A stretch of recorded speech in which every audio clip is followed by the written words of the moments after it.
संत मत धारा आपकी सेवा में प्रस्तुत।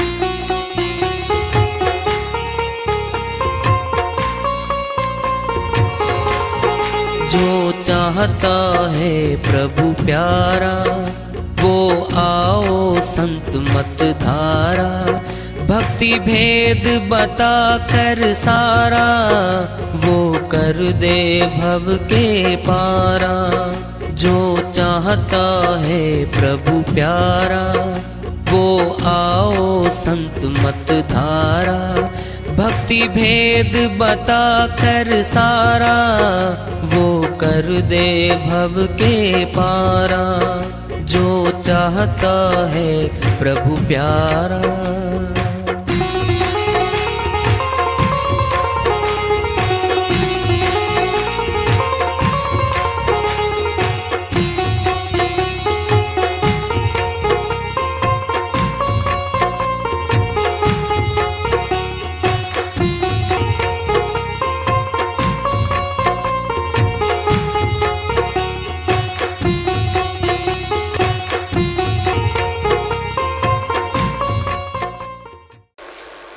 परम पूज्य सर्व संतों की जय हो।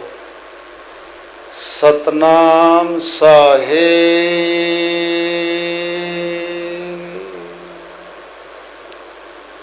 उपस्थित आदर के योग प्रभु प्रेमी एवं जिज्ञासु आत्माओं, हम सभी पूर्ण पिता परमात्मा सभी सृष्टियों के रचनहार कुल मालिक, हम सब के जीवन का आधार, उनकी महिमा को सुनने के लिए यहाँ एकत्रित हैं। मेरी सभी से अर्ज है कि मैं कोई जगत गुरु नहीं, महाराज नहीं, मंडलेश्वर नहीं, मैं केवल सभी संतों की चरणों की धूल हूँ और आपका सेवक हूँ। मैं अपनी सीधी साधी टूटी फूटी भाषा में भक्ति भेद के गूढ़ रहस्यों को उजागर करने वाले विचार आपके समक्ष रख रहा हूँ। यदि अच्छे लगे अपनाएं, नहीं तो गैर जरूरी समझकर विसार दें। की दया से मेरे इसका अनुवाद कर लेते हैं। राम नाम के हीरे मोती, क्या वास्तव में हीरे मोती होते हैं? सबसे महंगी पदार्थ है हीरा मोती। संसार में इनसे कीमती वस्तु कोई नहीं है। तुलना करके बताई है, वास्तव में ऐसा नहीं है तो उससे भी अमूल्य है। परमात्मा का नाम उससे अमूल्य है। श्री राम हुए, श्री रामचंद्र जी महाराज अयोध्या में श्री दशरथ जी महाराज के यहाँ सपुत्र बन के आए, अवतार बन के आए। उन्हीं के निमित्त बहुत लोग राम राम भी कहते हैं, लेकिन श्री रामचरितमानस में बहुत बखान किया है। राम एक तापस तिय तारी, नाम कोटि खल कुमति उभारी।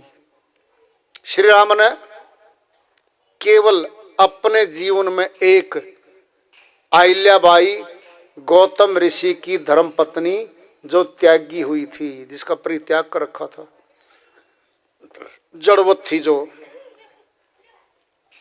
उसका उद्धार किया था। नाम कोटि खल कुमति उभारी। परमात्मा के नाम ने करोड़ों कुबूदियों को, राक्षसों को, दुष्टों को उभार दिया। कहो कहाँ लग नाम बढ़ाई, राम ने सकही नाम गुण गाई। गोस्वामी जी महाराज रामचरितमानस में सुझाते कहते हैं, मैं उस नाम की महिमा कहाँ तक गाऊं?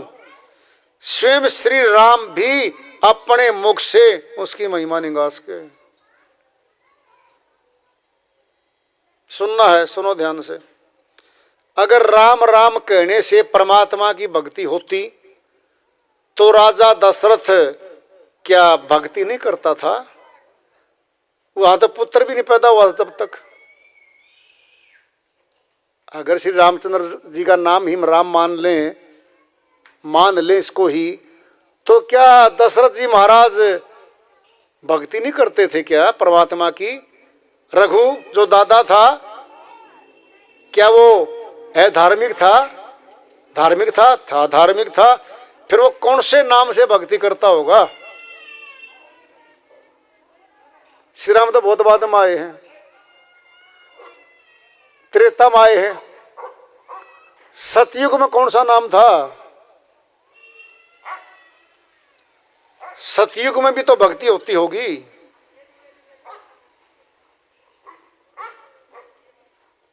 राम राम सब कोई कहे, ठग ठाकुर और चोर, जोन से नाम से हरि मिले, वह नाम कोई और। साहिब कहते हैं राम राम तो ठग भी, ठाकुर भी, चोर डकैत भी राम राम कर रहा है, फिर उसको राम मिल जाएगा क्या? एक तो भगत बन के भक्ति कर रहा राम राम, एक ठाकुर, एक ठग, एक चोर, एक डकैत भी कर रहा हो, तो फिर उनको भी मिल जाएगा क्या? जो वस्तु चोर को मिल रही है वो साहू को ही मिल रही है, फिर न्याय कहां हुआ? है? अच्छी वस्तु एक बुरी वृत्ति वाले को, बुरे कर्म करने वाले को मिल गई और वही अच्छे आदमी को मिल गई, फिर न्याय कौन करेगा? नहीं मिलती ऐसे। जग में चारों राम हैं, तीन राम व्यवहार, चौथा राम निज गुप्त है, ताका करो विचार। जग में चार राम हैं, तीन राम व्यवहार, चौथा राम निज गुप्त है, ताका करो विचार। वह चौथा राम तो गुप्त है, अति गुप्त है, उसका विचार करो। एक राम दशरथ का बेटा, एक राम घट घट में बैठा, एक राम का सकल पसारा, चौथा राम तीनों से न्यारा। राम की भेद बता जा रहा है। एक राम दशरथ का बेटा, साकार शरीर लेके आया, महाराजा दशरथ के पुत्र बन के आया। एक राम घट घट में बैठा, सबके घटों में बैठ के बोल रहा है, एक राम वो है। एक राम का सकल पसारा, ये सारा पसारा जितना देख रहे हो ये उस राम का है। एक राम तीनों से न्यारा, इन तीनों से भी अलग है वो। साकार राम दशरथ घर डोले, निराकार राम घट घट में बोले, बिंदु राम का सकल पसारा, चौथा राम निरालंब राम सबसे न्यारा। चारों राम का भेद बता दिया है। साकार मैंने शरीर लेके जो आया, वह दशरथ के आंगन में खूब डोला, घुमा फिरा, श्री रामचंद्र जी महाराज बन के आए। एक राम साकार राम दशरथ के डोले, निराकार राम घट घट में बोले। निराकार जो दिखता ही नहीं किसी को, वो हमारे घट में बोल रहा है। बिंदु राम का सकल पसारा, जो बीज बिंदु लेके आया इस जगत में, जिसने रचना सारी रचाई, एक वो भी राम है। निरालंब राम सबसे न्यारा, वह है किसी पे जो आधारित नहीं है। जो तीनों राम भी इस निरालंब राम से शक्ति लेके यहां रचना रच रहे हैं, वह नाम है। नाम जबान का है, तो गूंगा तो कोई जबान नहीं, गूंगा तो बोल ही नहीं सकता नाम को। परमात्मा के नाम को गूंगा भी बोल सकता है। क्यों? वह वाणी का विषय नहीं है, भाषा का विषय नहीं है। 52 अक्षर जीभ अधारा, सार शब्द जिभ्या से न्यारा। साहिब कहते हैं 52 अक्षर से ज्यादा संसार की भाषाओं में शब्द नहीं है, अक्षर नहीं है। देवनागरी लिपि में, हिंदी में है 33 और 19, 52 है। इस भाषा में वह नाम नहीं आता मालिक का जो सच्चा शब्द है, जो सच्चा नाम है। जीव अधारा लोगे, दृष्टांत ले लो। पिंड में हम जिभ्या से पानी पी रहे हैं, आधा गिलास पी के दूसरे कहते हैं ले भाई पी ले, कदा झूठा हो गया है तो आपका। झूठा पानी मैं क्यों पीऊं भाई? सोचो पहले। जो जबान के लगते ही झूठा हो गया, फिर ये झूठी जबान है सच्चे नाम को कैसे बोलेगी? प्रश्न पैदा कर लो। जब जबान झूठी है, दूसरा व्यक्ति हमारे पानी को पी रहा, कैसा झूठा कर दिया आपने तो। सच्चा नाम झूठी जुबान कैसे लेगी? ये प्रश्न पैदा होता है। सत्संग में सारी बातें समझाई जाती है। संत मत का सत्संग अमरलोक का, सत्य लोक का है। कथा कहानी उलझाना, मनोकामनाओं चारा फेंक के पैसे ऐंठना संतों का कार्य नहीं होता। वह आत्मा से परमात्मा के मिलाप की सारी विधि, सारा खुलासा करते हैं। वो मनोरंजन नहीं उनके सत्संग में। आत्मा को मिलेगा, सारी खुराक आत्मा में जाएगी। फिर आत्मा ही तो कर्म बंधन में फंसी हुई है, शरीर फंसा हुआ नहीं है। सुनना है, कर्म कर दिया कोई चोरी का, डकैती का, आत्मा ने मिलके किया मन के साथ। केस दर्ज हो गया, पुलिस कार्रवाई हो गई, अदालत से सजा हो गई, अब जेल में है। जरा देखना, अब जेल में आत्मा और शरीर दोनों गए। ध्यान तो सुनना जरा। चूंकि ये कपड़ा पहन रखा है आत्मा ने, इस शरीर रूपी कपड़े को पहन रखा है, सजा तो आत्मा की है। सुनना, अब कान खोल लो। उस कैदी की सजा थी 10 साल और 2 साल में वो मर गया कैद में। आत्मा ने शरीर छोड़ दिया। अब सजा किसकी करेंगे बताओ? शरीर को बाहर ले आएंगे, दफना देंगे या लकड़ियों में दाह संस्कार कर देंगे? अब सोचो। सजा तो आत्मा की थी। जब आत्मा ने शरीर छोड़ दिया, अगर शरीर की सजा होनी थी फिर खड़ा करो शरीर को तो वहीं पे। ओए शरीर, तेरी सजा है, 8 साल बाकी है, भुगतवा। कहता कोई? क्या कहते हैं? मर गया, दाह संस्कार कर दो। क्या कर दो? मिट्टी में मिट्टी मिला दो, मिट्टी में मिट्टी मिला दो। अगर शरीर की सजा थी फिर 8 वर्ष बाकी रह गए। बोलो, सजा तो आत्मा की है। शरीर पहन रही थी कपड़ा, इसीलिए शरीर के अंदर है।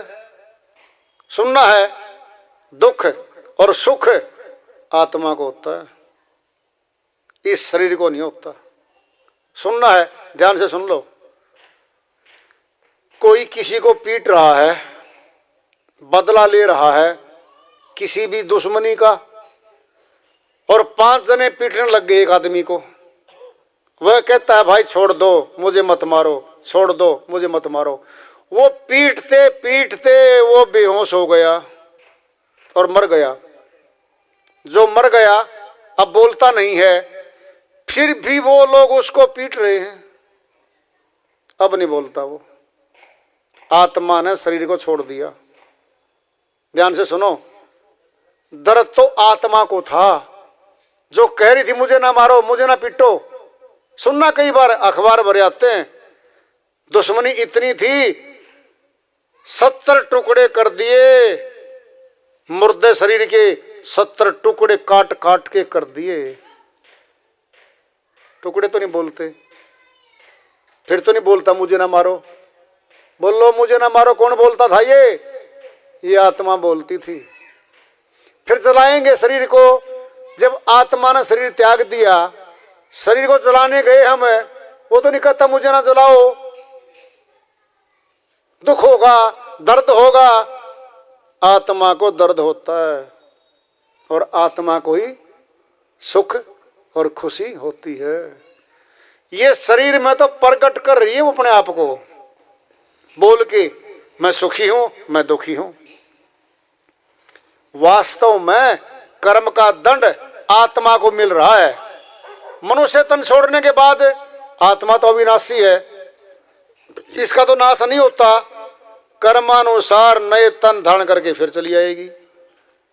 श्री गीता अध्याय 2 श्लोक 23 में श्री कृष्ण भगवान फरमाते हैं, नैनम सिदंती शस्त्राणी नैनम दहती पावक न चैनम सोचती मारुत है। हे अर्जुन, इस आत्मा को शस्त्र काट नहीं सकता, अग्नि जला नहीं सकती, पानी गीला नहीं कर सकता, हवा सुखा नहीं सकती। 4 दाग से शरीर नष्ट होता हमारा। चारों के द्वारा आत्मा का कुछ नहीं बिगड़ना, अविनाशी है ये। हे अर्जुन, आत्मा कर्मानुसार आवागमन से बंधी चली जा रही है। ये दंड है इस आत्मा का।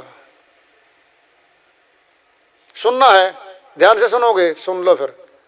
हमारे भीतर 2 शक्ति बैठी हैं, जांच पड़ताल कर लेना अपनी। एक आत्मा, एक मन है। न मन दिखता बाहरी आंखों से, न आत्मा दिखती। महसूस होंगे। अब हम जा रहे हैं गली गली, हमारे से कोई आगे जा रहा है 50 फुट आगे, उसने पिछली जेब से कुछ कागज निकाला, गलती से पर्स गिर गया उसका, और हम देख रहे हैं पीछे भी जा रहे हैं, हमने देखा उसका पर्स गिरा है, वो तो गली से मुड़ गया। हम पर्स के पास खड़े हो जाते हैं, वहां 2 आदमी पेश होंगे अपने सामने। आत्मा ये कहेगी उसका पर्स गिरा है, उठा के भाग के दे दे, उसका है। मन क्या कहेगा? पैसे मिलेंगे, क्यों दे दूं उठा के। दाएं बाएं देख, तुझे कोई देख तो नहीं रहा। अब 2 शक्ति खड़ी हैं सामने। एक आत्मा है जो कह रही है कि उसका दे दे, तेरे देख तो लिया उसका गिरा है, किशोर का तो गिरा नहीं है, बाकी उठा के दे दे। मन कहता नहीं, पैसे मिलेंगे। पर्स खोला, देखा उसमें 10,000 रुपए।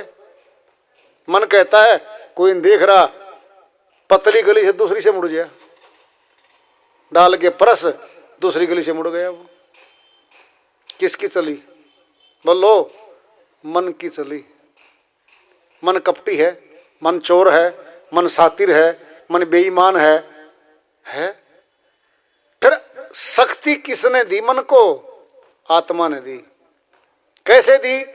श्वास मिले हैं आत्मा को, गिनती के 21,600 श्वास 24 घंटे में हम 9 द्वारों में खर्चते हैं। मन को श्वास नहीं मिले थे, श्वास मिले हैं आत्मा को, मिले थे भक्ति करने को। भक्ति कर नहीं रही है, संसारे कर्म कर रही है, तो क्या किया?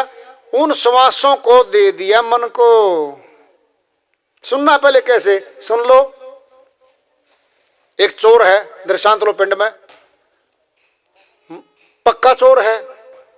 उसने देखा दूसरा चोर साथी नहीं आ तेरा, एक छोटे से बच्चे को लड्डू खिला के और एक लिफाफे में 5-6 लड्डू और दे दिए। कहता बेटा चल मेरे साथ। कहता अंकल जी क्या करना पड़ेगा? लट्ठी लेके इस मकान के आगे खड़ा हो जा और मैं इशारा कर दूं, ना कोई आदमी आए तो इशारा कर देना, नहीं आए तो यहां खड़े रहना। न बच्चे को पता है करने क्या जाएगा भीतर, वो तो लड्डू खाने की उसमें चाव में था। अंदर गया चोर, चोरी कर ली।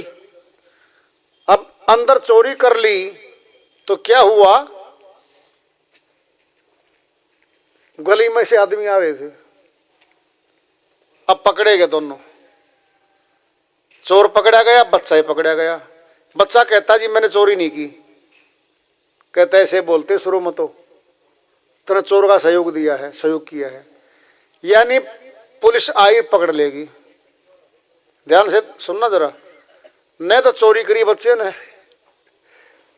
पता था, लेकिन चोर का साथ दे दिया अज्ञानता में। इस आत्मा ने इस मन चोर का साथ दे दिया। सुनना, सुन लो, चोर के साथ वह सह दोषी हो गया। को एक्यूज्ड बोलते हैं लीगल लैंग्वेज में, उसको कानूनी भाषा में सह अपराधी है, वो सजा मिलेगी। आत्मा सह अपराधी हो गई इस मन के साथ, इसको दंड मिल रहा है। आत्मा को मन कर्म करवा के साइड में हट जाता है, उसका बिगड़ता है कुछ नहीं मन का। तो सुनना है, कोई बदमाशी तो कर गया और वो तो भाग गया, कोई दूसरा पकड़ा गया, उसकी जगह उसकी धुनाई कर दी, वो पिटा गया। मन क्या करता है, करवा के गलत काम और साइड में हो जाता है। पिटती आत्मा है, फंसती ये है, ये भोली है, सुलभ है, पता इसको था नहीं, अब तो कर्मों के जाल में फंसी पड़ी है बेचारी। तो आत्मा को ही दंड मिल रहा है, और आत्मा अविनाशी है, इसका नाश होता नहीं है, तनों को धारण करती चली जा रही है। तो वाणी चल रही है, राम नाम के हीरे मोती संत बिखेरे, गली गली नाम पे चलती वार्ता। नाम, परमात्मा के नाम की चर्चा गली गली करते हैं। वो हर गली जाते हैं, हर मोहल्ले में जाते हैं, हर गांव में जाते हैं। किसको देने जाते हैं? ले लो रे कोई राम का प्यारा, आवाज लगाएं गली गली। कह रहे हैं वो परमात्मा को चाहने वाले को कह रहे हैं, भाई ले लो। जो ग्राहक नहीं है वो तो वस्तु लेगा ही नहीं, जो ग्राहक होगा वही तो वस्तु लेगा। भाई सुनो, कोई सेल लगती है, अगला बोलता है रेडीमेड कमीज हैं जेंट्स के, आओ और ले जाओ। जिसको जरूरत है वो खड़ा हो जाएगा, बाकी चले जाएंगे वहां से, उनकी जरूरत नहीं है वहां पे। तो जो राम के प्यारे हैं, प्रभु को चाहने वाली आत्मा है, वो आ जाएंगी सत्संग में, वो बैठ जाएंगी, वो सुनेंगी और सुन के विचार करेंगी, लाभ और हानि पे विचार करेंगी। इसमें हमारा लाभ है, इसमें नुकसान है। सच बताओ, शुरू में स्कूल खुलता है, विद्यालय खुलता है किसी भी कॉलोनी में, पहले सोच लो तुम्हें एक बात, बहुत बड़ी बात बताई जा रही है दृष्टांत के तौर पे। तो स्कूल का प्रिंसिपल कहता है, मालिक कहता है, हे अध्यापिकाओं, हे अध्यापकों, जो तुम 10-20 में भर्ती कर लिए, तुम गली गली और कॉलोनी कॉलोनी जाओ, घर घर कहो स्कूल खुला है, ऐसी पढ़ाई है, अच्छी पढ़ाई है, अपने बच्चों का दाखिला कर दो, अपने बच्चों का दाखिल करवा दो। गली गली जा रहे हैं वो, नहीं जा रहे क्या बता दो। हमारे तो रोज हर साल आते सब घरों में, क्योंकि स्कूल नए खुलते रहते हैं और पुराने स्कूल वाले भी नए दाखिले चाहते हैं। क्यों? वो गलत काम करवाते हैं हमारे से। अच्छा काम है पढ़ाई, शिक्षा का अच्छा काम है, फिर वो मांग रहे हैं बच्चों को दे दो, हम शिक्षित करा देंगे इनको। जैसे वो शिक्षक आते हैं घर घर गली गली, ऐसे ही आत्मज्ञानी, परमात्म ज्ञानी, भेदी संत भी आते हैं गली गली। ले लो भाई, कोई राम नाम का भेद जान के भक्ति होती है, ले लो कोई, वो भी गली गली आते हैं। और आज आपकी गली में नंबर है, सुनोगे तो फायदा मिलेगा। कान से शब्द अंदर जाता है और जमा हो जाता है, समाने पर फलीभूत होता है। सत्संग बहुत ऊंची वस्तु है। सुनना है, सुन लो, दृष्टांत लो। पिंड में एक चोर था, महाचोर, उसका बेटा भी चोर था। वो बोला अपने बेटे को, भाई मैं तो मरने के लायक हो रहा हूं, क्या पता 10 दिन का हूं, 15 दिन का हूं, तुम बेटा एक काम जरूर करना। कहता क्या पिताजी? कहे जहाँ सत्संग होता हो, राम की कथा होती हो, वहां कभी नहीं जाना।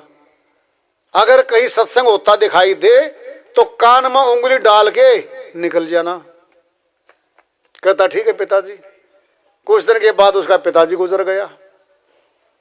अब वो चोर चोरी करने के लिए चला, गली गली जा रहा था, प्यास लगी जोर की, रास्ते में आश्रम था, अंदर सत्संग हो रहा था, प्याऊ थी, वो लगा पानी पीने, कान से उंगली निकल गई।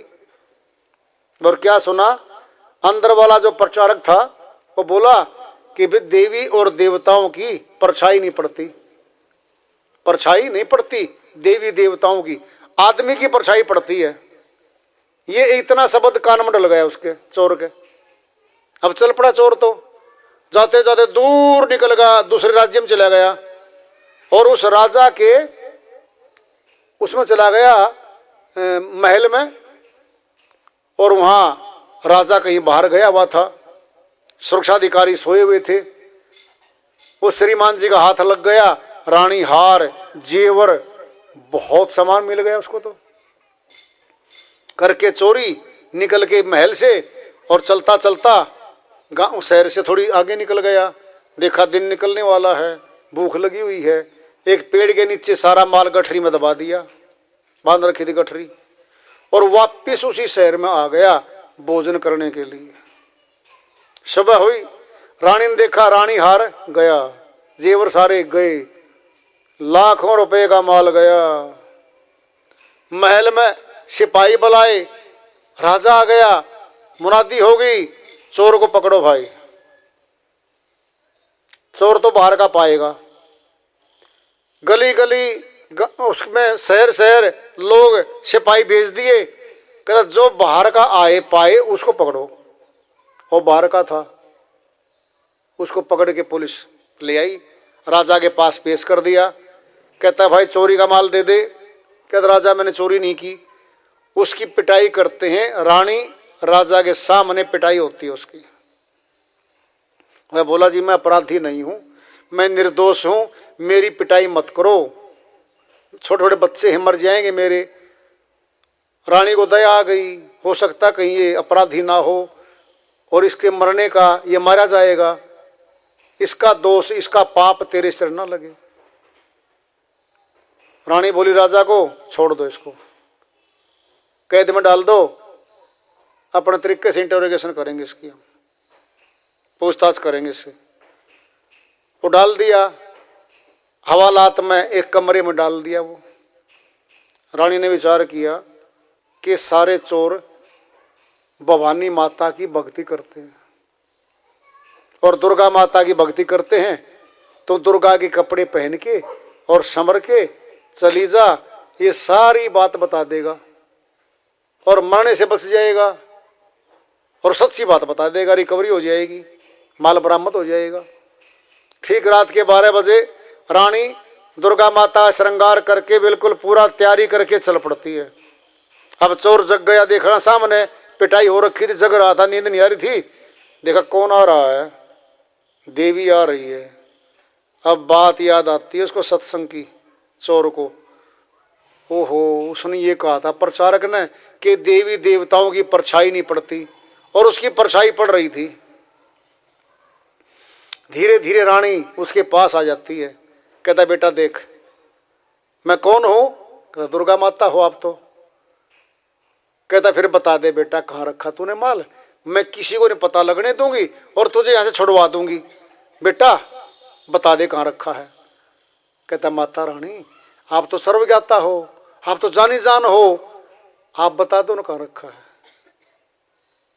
सातिर चोर था जबरदस्त, पहचान गया कि हो न हो या तो रानी है या फिर कोई और भेजी है रानी ने। कहता बेटा बता दे। कहता महारानी हे दुर्गा माता आप पे बता दो, थोड़ा मनी भी दे दियो समत माल, आपको तो पता है। कहता बेटा बता दे। कहता सच्ची पूछोगे, पूछ लो, बिल्कुल चोरी नहीं की, और इस राजा के एक पुत्र है वो मरेगा और मेरा पाप उस पर लगेगा रानी के। रानी डर गई। कहता ठीक है बेटा कोई बात नहीं। वापिस होके और जच गई कि इसने चोरी नहीं की और ये दंड दिया गया तो पाप चढ़ेगा हमारे। राजा को सारी बातें बता दी, वो चोर छोड़ दिया और चोर चलते चलते सामान उठा के अपने घर आ गया। घर आके बोला अपनी घरवाली को, कहता जिंदगी भर के लिए माल नहीं मुकना, इतनी चोरी बड़ी करके लेके आया हूं, फिर आज के बाद चोरी नहीं करनी, चल मेरे साथ। कहता कहाँ? एक सत्संग हो रहा था रास्ते में, उसने ऐसे ऐसे बताया, उसने मेरी जान बचा दी। फल फ्रूट की टोकरी ले गया, मिठाई की टोकरी ले गया, जाके उस प्रचारक के चरणों में धर दी और पैर पकड़ के बैठ गया। कहता भाई मैं तेरे को पहचानता नहीं, आप कौन हो? कहता जी आप नहीं पहचानते, एक शब्द सुना था मैंने सत्संग का कि देवी और देवताओं की परछाई नहीं पड़ती, उसी शब्द ने मेरी जिंदगी बचा दी, मेरा परिवार बचा दिया, और आज के बाद मैं चोरी नहीं करूंगा। नाम लेके और वहीं प्रभु भक्ति करने लग गया। एक सत्संग की एक आवाज ने जिंदगी बदल दी उस चोर की। फिर आपा तो चोर भी नहीं भाई, सारे छोटे छोटे चोर तो हाँ। फिर अगर थोड़ा मैला कपड़ा थोड़ा है तो जल्दी धो जाएगा, और ज्यादा मैला है तो साबुन ज्यादा लगेंगे भाई। सत्संग रूपी साबुन, ज्ञान रूपी साबुन है, वो सत्संग मिलती है।